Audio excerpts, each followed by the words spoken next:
et il s'est adressé à vous directement.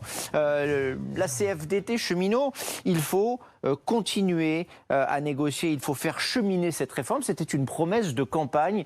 On va y arriver. Votre réponse en direct, Sébastien Mariani? Écoutez, nous avons le même souhait que le président de la République de ce point de vue-là. Nous souhaitons que la réforme soit une réussite, y compris pour les salariés. La réforme des retraites, c'est un enjeu majeur pour la CFDT dans son ensemble. Et nous sommes dans une dynamique totalement positive. Nous allons revenir à la table des négociations la semaine prochaine. Simplement, ce que nous disons au président de la République et au gouvernement, c'est qu'il faut que ce dialogue, il aboutisse. Et il aboutisse avant le 5 décembre. Il porte de premiers fruits avant le 5 décembre. Sur la question de la SNCF, vous voyez bien que l'efficacité quand même du volontarisme politique, elle est en jeu. Que le président dise qu'il ne peut pas intervenir dans la moindre entreprise privée, ok. En revanche, il y a des problématiques de budget à la SNCF, il a quand même quelques leviers pour essayer de les résoudre. Jean-Pierre Farandou est arrivé, il est susceptible de donner un nouvel élan dans l'entreprise. Nous, en tout cas, nous sommes engagés dans des négociations aussi avec lui pour essayer de redonner une dynamique positive à la SNCF. On ne peut pas se permettre d'avoir une SNCF qui va mal dans notre pays. Et donc, il faut à la fois que le dialogue social, il porte dans l'entreprise, que le dialogue social, il porte dans les concertations avec le gouvernement. Le dialogue social, c'est un investissement, c'est un enjeu de cohésion.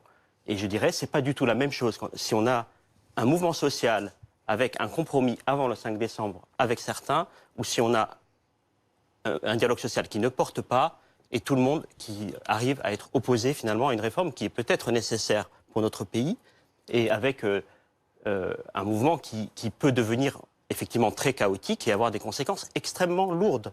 Et voilà, moi je le dis très clairement, on a connu des épisodes de négociations à la SNCF en 2014, en 2016, qui ont abouti avant des réformes.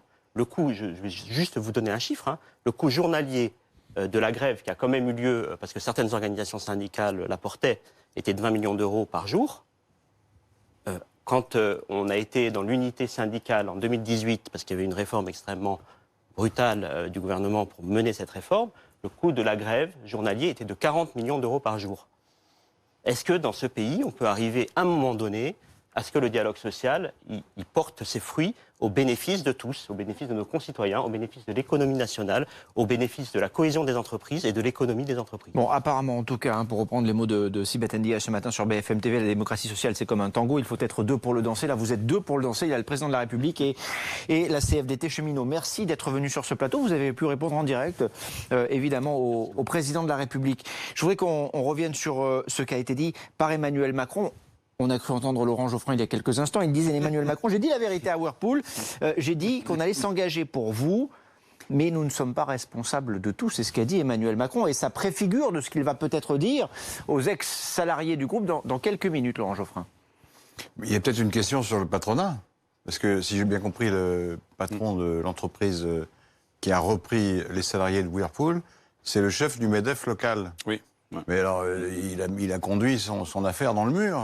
C'est un peu étrange, quoi. Comment ça se fait, et comment ça se fait qu'il n'y ait pas, dans ce tissu local patronal, des gens qui puissent aider et faire en sorte qu'il y ait un quelconque projet qui permette de reclasser au moins les gens qui ont été mis sur le carreau? Il y a au moins une erreur d'appréciation, alors, du coup, dans la gestion de cette affaire Whirlpool?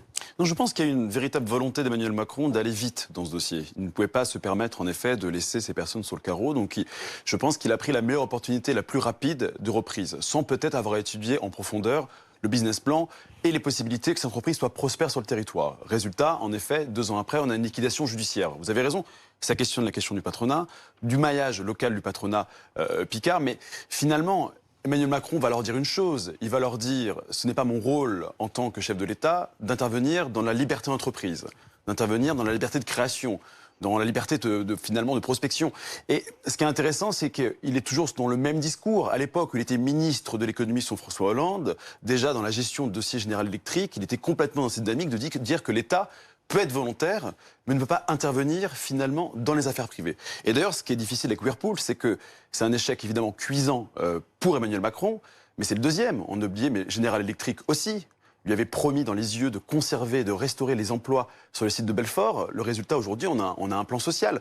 Donc pour lui, c'est très difficile. On a eu un acte 1 qui étaient finalement des promesses et des réformes, aujourd'hui ont un acte 2 qui sont finalement l'immobilisme et la réparation.